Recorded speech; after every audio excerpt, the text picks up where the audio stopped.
கிறிஸ்துவுக்குள் பிரியமான சங்கமம் தமிழ் கிறிஸ்தவ வானொலி நேயர்களுக்கு அன்பின் வாழ்த்துக்கள்.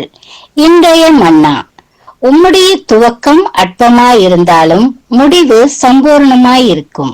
யோபு 8:7. பிரியமானவர்களே, உங்கள் வாழ்க்கை சொல்லிக்கொள்ளும் நிலையில் இல்லை என்று புலம்பாதீர்கள். உங்கள் ஒவ்வொரு துவக்கமும் இன்றைக்கு அற்பமாக தோன்றலாம், ஆனால் சீக்கிரத்தில் அவைகள் சம்பூர்ணமாக ஆசீர்வதிக்கப்படும் என்பதை ஒரு நாளும் மறந்து விடாதீர்கள். உங்கள் கண்கள் காண்கிற காட்சிகளை வைத்து உங்கள் எதிர்காலம் இப்படித்தான் இருக்கும் என்று எண்ணி விடாதீர்கள். ஒன்றுமில்லாமல் வெறுமையாய் இருந்தவர்களை, அற்பமாக ஆரம்பித்தவர்களை கர்த்தர் செல்வ சீமான்களாக மாற்றியுள்ளார். இன்று உங்கள் வாழ்க்கையிலும் எதையும் அற்பமாய் எண்ணாதபடி கர்த்தர் கரத்தில் ஒப்புக்கொடுங்கள். அவர் பெருக செய்கிற தேவன். உங்கள் துக்கம், கவலை, கண்ணீர், போராட்டம் எல்லாம் இன்றே மாற்றி கையில் பிரயாசங்களை ஆசீர்வதித்து பழுகி பெருக செய்து உங்களுடைய முடிவை சம்பூர்ணமானதாக மாற்றுவார். விசுவாசத்துடன் காத்திருங்கள், அதிசயங்களை காண்பீர்கள். கர்த்தர் தாமே உங்கள் ஒவ்வொருவரையும் நிறைவாக ஆசீர்வதிப்பாராக. ஆமென். God bless you. கிறிஸ்துவில் பிரியமானவர்களே, இந்த நாளுக்கென்று தேவன் நமக்கு வெளியிருக்கிற ஜீவ வார்த்தை சங்கீதங்களின் புஸ்தகம் 128வது சங்கீதம் 2வது வசனம். உனக்கு பாக்கியமும் நன்மையும் உண்டாயிருக்கும். எனக்கு அருமையான சகோதர சகோதரிகளே, இன்றைய நாள் கர்த்தர் உங்களின் கண்ணீர் நிலைகளை மாற்றி கழிப்படைய செய்யும்படியான நாளாய் வாக்கு பண்ணி ஆசிர்வதிக்கின்றார். இன்றைக்கும் அநேகருடைய வாழ்க்கையில் பல நாட்களாய், மாதங்களாய், வருடங்களாய் விலகாத துன்பங்கள், கட்டுகள், தடைகள் போன்றவற்றால் கட்டப்பட்டவர்களாய், சரியான முடிவெடுக்க முடியாதவர்களாய், தேவ சமூகத்தில் பல நாட்களாய் காத்திருந்தும் பதில் வரவில்லையே என்ற மன பாரத்தோடு இருப்பீர்களானால், இதோ இன்றைக்கு உங்களுக்கு நேராய் கர்த்தருடைய வார்த்தையானது கடந்து வருகின்றது. உன் துக்க நாட்கள் முடிவடைந்தது என்றும், இனி நீ அழுது கொண்டீராய் என்றும், ஆகவே உங்களின் காத்திருத்தல் வீண் போகாது. அதினரின் காலத்தில் கர்த்தர் நேர்த்தியாய் செய்கிற தேவனாய் இருக்கிறபடியினால், கால தாமதமானாலும் கர்த்தரின் வார்த்தை பொய் உரையாது. தாமதங்களுக்கு நன்றி சொல்லுங்கள், விசுவாசித்து துதியுங்கள். துதிக்க துதிக்க கிருபை பெருகும். கர்த்தரின் கிருபையை பெற்றுக்கொள்வதை நாடுங்கள். மலைகள் விலகினாலும், பர்வதங்கள் நிலை பெயர்ந்து போனாலும் அவரின் கிருபை என்றென்றும் விலகாது காத்துக்கொள்ளும் என்பதை விசுவாசியுங்கள். அற்புதங்களை காண்பீர்கள், ஆசீர்வதிக்கப்படுவீர்கள். இன்றைக்கும் நாம் வேதத்திலிருந்து நம்பிக்கையற்று போனவன் பெற்றுக்கொண்ட எதிர்பாராத நன்மையை குறித்து தியானிப்போம். பார்க்கலாம். அப்போஸ்தலர்களின் புஸ்தகம் 3வது அதிகாரத்தை நாம் வாசிக்கையில், அங்கே பிறவியிலேயே சப்பானியாய் பிறந்த ஒரு மனுஷனை குறித்து பார்ப்போமானால், அவனை அனுதினமும் தேவாலயத்தின் வாசலிலே பிச்சை எடுப்பதற்காக சிலர் அவனை சுமந்து கொண்டு அங்கே உட்கார வைப்பர். இப்படியாக வருடங்கள் கடந்து போன வேளையில் அன்று தேவாலயத்திற்கு பேதுருவும் யோவானும் பிரவேசிக்க சப்பானி ஆகிய மனுஷனை உற்று பார்க்கின்றனர். அந்த மனுஷனோ எல்லாரிடமும் எதிர்பார்ப்பது போல அவர்களிடமும் வயிற்று பிழைப்பிற்கு எதிர்பார்க்கின்றார். ஆனால் பேதுருவும் யோவானும் கூறுகின்றனர், எங்களிடம் பொன்னும் வெள்ளியும் இல்லை, இயேசுவின் நாமத்தினாலே எழுந்து நட என்று சொல்லியவுடன் சுகத்தை பெற்றுக் கொள்கின்றான். சிறிதும் எதிர்பாராத வேளையில் சப்பானியாகிய ஒரு மனுஷனுக்கு கர்த்தர் பேதுரு யோவான் மூலம் அற்புதம் செய்கின்றார். சுகத்தை பெற்றுக்கொண்டவுடன் உடனே அவனுடைய கால்களில் பலன் உண்டாகிறது.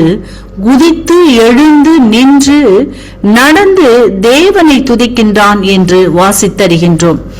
இன்றைக்கும் எனக்கு அருமையானவர்களே, இந்த வார்த்தைகளை நீங்கள் எந்த தேசத்திலிருந்து கேட்டுக்கொண்டிருந்தாலும், இன்றைக்கு உங்களின் வாழ்க்கையில் நீங்கள் இது நாள் வரையில் எவற்றிற்கு வேண்டுதல் செய்து விண்ணப்பம் பண்ணினீர்களோ, சுகம் வேண்டியும், தடைகள் விலகும்படியும், கண்ணீர் நிலைகள் மாறவும், கடன் பிரச்சனைகள் நீங்கவும், அதிகாரிகள் கண்களில் தயவிற்காக என்று உங்களின் காத்திருப்புகளுக்கு இன்றைக்கு எதிர்பாராத இடத்திலிருந்து நன்மைகள் வருகின்றது. நீங்கள் கடந்து வந்த கண்ணீரின் பாதைகளை களிப்பான நீரூற்றாய் கர்த்தர் இன்றைக்கு மாற்றுகின்றார். இதுவரையில் எழுந்து நடக்கவே முடியாத கடினமான சூழ்நிலைகளினால் கட்டப்பட்டு இருப்பீர்களானால் இன்றைக்கு அவைகளின் கட்டுகள் விடுவிக்கப்படுகின்றது. மேலும் இன்றைக்கு உங்கள் மேல் மனதுருகின்ற கர்த்தர், உங்களின் கண்ணீரை காண்கிற கர்த்தர், புறஜாதிகளின் மத்தியில் உங்களுக்கு செய்ய போகும் நன்மைகளின் நிமித்தமாய் இவர்கள் தேவன் இவர்களுக்கு பெரிய நன்மைகளை செய்தார் என்று சொல்லிக் கொள்வார்கள். பிறவி சப்பானி பேதுரு யோவானிடம் கேட்டது என்னவோ, அன்றைக்கு வயிற்றை நிரப்புவதற்குரிய ஆசிர்வாதத்தை. ஆனால் கர்த்தரோ அவனுக்கு நித்திய காலமாய் இருக்கின்ற நன்மையை, சுகத்தை கட்டளையிட்டார். அவன் வேண்டிக் கொண்டதற்கும் அதிகமாய் செய்தார். அப்படியே இன்றைக்கு உங்களின் வாழ்க்கையிலும் நீங்கள் எவைகளுக்காக வேண்டிக் கொண்டீர்களோ அவைகளுக்கு மேலாக உங்களை ஆசீர்வதிக்கும்படி தீவிரித்திருக்கின்றார். வார்த்தையை விசுவாசிங்கள், கர்த்தரின் மகிமையை காண்பீர்கள். இன்றைக்கும் இந்த வார்த்தைகளை கேட்டுக்கொண்டிருக்கின்ற உங்களில் யாரேனும் உங்களின் பாவங்களுக்காக மரித்து உயிர்த்தெழுந்த இயேசுவை அறியாமலும் விசுவாசியாமலும் இருப்பீர்களானால் இன்றைக்கு உங்களை ஒப்பு கொடுத்து விசுவாசியுங்கள். உங்களின் பாவங்களும் மன்னிக்கப்பட்டு விடுதலையாகி ஆசீர்வதிக்கப்படுவீர்கள். இந்த வார்த்தைகள் மூலமாக கர்த்தர் இன்று உங்களை ஆசீர்வதிப்பாராக. ஆமென்.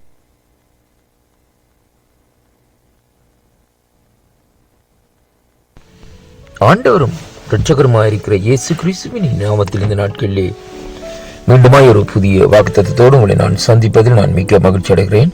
5ஆம் தேதி ஏப்ரல் மாதம் 2026 உயிர்த்தெழுந்த ஞாயிற்றுக்கிழமை இன்றைய நாளிலும் விசுவசித்த வார்த்தை என்னவென்றால், கொலோசியர் புத்தகம் 2ஆம் அதிகாரம் 15வது வசனம் சொல்லுகிறது, துரைத்தனங்களையும் அதிகாரங்களையும் முறிந்து கொண்டு வெளியரங்கமான கேவலமாக்கி சிலுவையிலே வெற்றி சிறந்தார் என்று சொல்லி வேதம் இந்த நாட்களை நமக்கு சொல்லுகிறதை பார்க்கிறோம். அருமையான கர்த்தருடைய பிள்ளைகளே, நமக்கு எதிராக செயல்பட்டிருந்த துரைத்தனங்கள், நமக்கு எதிராக இருந்த அதிகாரங்கள், நமக்கு எதிராக இருந்த காரியங்கள் ஒவ்வொன்றையும் இந்த நாட்களிலே ஆண்டவராய் இயேசு கிறிஸ்து அங்கே சிலுவையிலே உரிந்து கொண்டு வெளியரங்கமான கோலமாக்கி சிலுவையின் மேலே வெற்றி சிறந்தார் என்று சொல்லி இன்றைக்கு நாங்கள் பார்க்கிறோம்.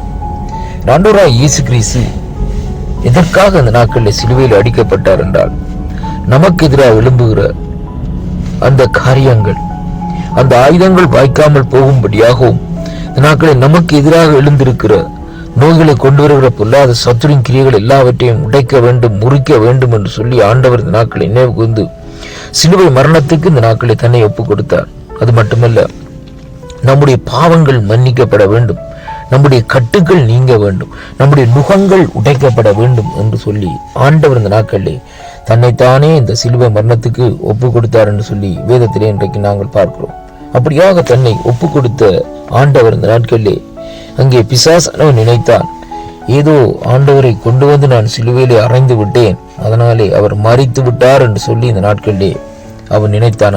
அருமையான கர்த்தருடைய பிள்ளைகளே, ஆனால் வேதம் சொல்லுகிறது பாருங்கள், 3ஆம் நாள் இன்றைய நாளிலே தேவன் இந்த நாட்களிலே அவர் மரணத்தையும் பாதாளத்தையும் உரித்து இந்த நாட்களிலே வெற்றி சிறந்தவராய், இந்த நாட்களிலே மரணத்தின் பாதாளத்தின் திறவுகோலை உடையவராய் இந்த நாட்களிலே வெற்றி சிறந்தார் என்று பார்க்கிறோம்.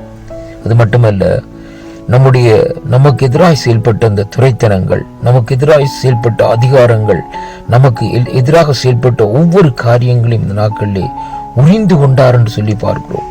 சிலுவையிலே அவர் ஆணி அடித்து அது எல்லாவற்றையும் முறிந்து கொண்டு வெளியரங்கமான கோலமாக்கி சிலுவையிலே என்ன செய்தாராம்? வெற்றி சிறந்தார். அப்படியானால் சிலுவை எதை குறிக்கிறது? ஒரு வெற்றியின் சின்னத்தை தான் இந்த நாட்களிலே குறிக்கிறதை ஒழிய கிறிஸ்தவர்கள் சிலுவையை தொழுது கொள்ளுகிற வேளையிலே இந்த நாட்களிலே தோல்வியை நினைக்க வேண்டிய அவசியமே இல்லை. அருமையான அன்பு பிள்ளைகளே, ஏனென்றால் சிலுவை மரணம் அங்கே ஒரு வெற்றியை குறிக்கிறது.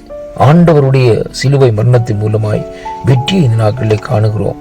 பவுலடிகள் பேதுருவை எடுத்து பாருங்கள். இந்த நாட்களிலே பவுலடிகள் சொல்லுகிறார், எல்லாவற்றையும் இந்த நாட்களிலே நான் செய்து முடித்தேன், என் ஆண்டவருடைய அதாவது ஆண்டவர் எனக்கு வைத்திருக்கிற அந்த கிரீடத்தை பெற்றுக் கொள்ளுவேன் என்று சொல்லி இந்த நாட்களில் வெற்றிவாக சூடுகிறதை பார்க்கிறோம். அதே விதமாகத்தான் தேவன் இந்த நாட்களிலே நமக்கும் இந்த நாட்களில் இந்த காரியங்களை இந்த நாட்களில் செய்கிறார் என்று சொல்லி இன்றைக்கு நாங்கள் பார்க்கக்கூடியதாக இருக்கிறது. அதனாலே கர்த்தருக்குள் அருமையான அன்பு பிள்ளைகளே, இன்றைக்கு சிலுவை பாடுகள் என்று சொன்னால் அது நம்முடைய வாழ்க்கையிலே வரவிருக்கிற ஒரு வெற்றியின் காரியமாகவும் வெற்றியின் பாதையுமாக இந்த நாட்களிலே இருக்கிறது. இன்றைய இந்த உயிர்த்தெழுந்த நாளிலே நாங்கள் எல்லாரும் நம்முடைய ஆண்டவரை இந்த நாட்களிலே கொண்டாடுவோமா? ஆண்டோடைய நாமத்தை உயர்த்துவோமா? ஏனென்றால் நம்முடைய அக்கிரமங்கள், பாவங்கள், நம்முடைய சாபங்கள், நம்முடைய மீறுதல்கள் எல்லாவற்றிற்கும் அங்கே ஆண்டவர் ஒரு முற்றுப்புள்ளியை வைக்கும்படியாகத்தான் இந்த நாட்களிலே சிலுவையிலே வெற்றி சிறந்தார் என்று சொல்லி இந்த நாட்களிலே வேதம் சொல்லுகிறதை பார்க்கிறோம். அப்படியானால் அவர் நமக்காக செய்து எல்லாவற்றையும் வெற்றி சிறந்தவரை நாங்கள் இந்த நாட்களிலே கொண்டாட வேண்டும். Celebrate our God. அருமையான கர்த்தருடைய பிள்ளைகளே, ஜீசஸ் கிறிஸ்து ஆண்டவராய் இயேசு கிறிஸ்து இந்த நாட்களிலே சிலுவையிலே இந்த நாட்களிலே எல்லாவற்றையும் உடைத்து வெற்றி சிறந்து உங்களையும் என்னையும் இந்த நாட்களிலே விடுவித்திருக்கிறார். பாவியா இருந்த எங்களை விடுவித்திருக்கிறார். அவர் மகத்துவம் உள்ள தேவனாய் இந்த நாட்களில் இருப்பதற்காக அவருக்கே ஸ்தோத்திரமும் கனமும் துதியும் புகழும் உண்டாவதாக. இந்த வாக்குத்தத்தங்களை கேட்கிற ஒவ்வொரு பிள்ளைகளும் வெற்றியின் பாதையில் இந்த நாட்களிலே நடவுங்கள். அருமையான அன்பு பிள்ளைகள், உங்களுடைய வாழ்க்கையில் ஒரு மாற்றத்தையும் ஒரு திருப்பத்தையும் இந்த வாக்குத்தத்தம் கொண்டு வரும் என்று நான் விசுவாசிக்கின்றேன். ஆண்டவராக இயேசு கிறிஸ்து வெற்றி சிறந்தது போல நாங்களும் கிறிஸ்துவ வாழ்க்கையிலே வெற்றி சிறந்து அவரோடு இந்த நாட்களிலே கூட சென்று இந்த நாட்களிலே அவரோடு ஆளுகை செய்வோம். கர்த்தர் தாமே உங்களை ஒருவரையும் ஆசீர்வதிப்பாராக என்று என் ஆண்டவரும் என் இரட்சகருமாயிருக்கிற இயேசு கிறிஸ்துவின் இனிய நாமத்தில் இந்த நாட்களிலே வாழ்த்தி ஆசீர்வதிக்கிறேன். கர்த்தருக்கே மகிமையும் கனமும் துதியும் புகழும் உண்டாவதாக. ஆமேன், ஆமேன்.